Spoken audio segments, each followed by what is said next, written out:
Hello, Team Whalers. Today I am going over offense. So I have a beautiful clip here of the U.S. women's national team. I believe this was in summer of this year, showing off some great positioning, some great passing, beautiful execution all the way through. Play that again. I think when we start to talk about offense, what comes to mind is kicking a big ball for a goal or some amazing kind of offensive work one-on-one. But oftentimes it comes down to positioning, especially in indoor. So we'll be looking at ways that we can maximize that for our wing positions. So we'll be going over the two wings in this video here. All right, so the wings are just like the defense. They have their sides. So this wing is sticking to this side, and this lower wing here is sticking to their side. So what that means is on the strong side, this wing is going to be on the ball. So they're definitely on the ball when it's over there. The opposite side, I tell my players be parallel with the ball for outdoor, and that's a good general rule. If that's all you take away from this video, I'm a wing, stay parallel with the ball, I'll take that. Peeling back that a bit more, especially in indoor, ideally we'd want the weak side wing to be ahead of the ball. And that's because of passing opportunities, as well as visibility, and there's no offsides. So ideally you want them slightly ahead of the ball on the weak side.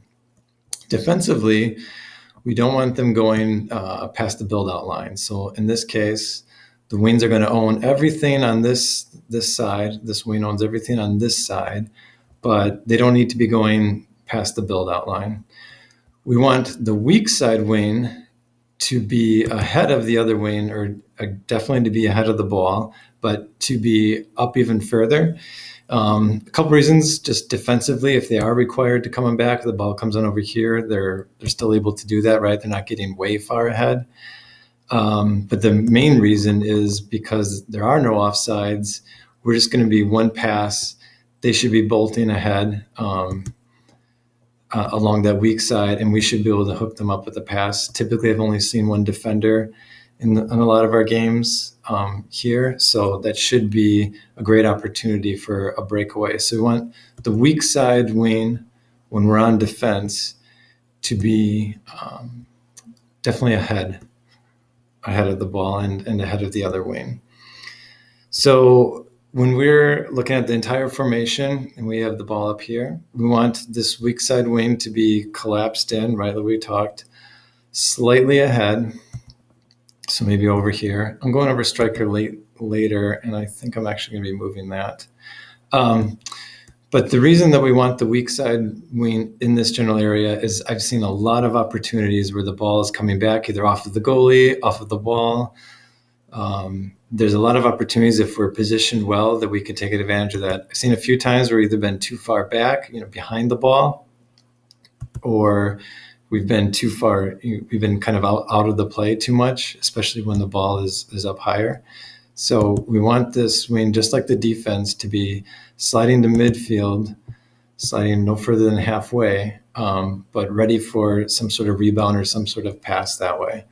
So I'll go back to this slide. Okay, here. Perfect. So yeah, getting into this area is key. There's a lot of goals that are to be had here. So position like that's going to be important. Okay, that's all that I got for wings. Very brief, very quick. So we'll just remember to stick to our side. If you forget everything else, stay parallel. Ideally, as we're on the attack, you want to be ahead as the weak side wing so that you're open for a rebound or a pass. All right, see you guys later.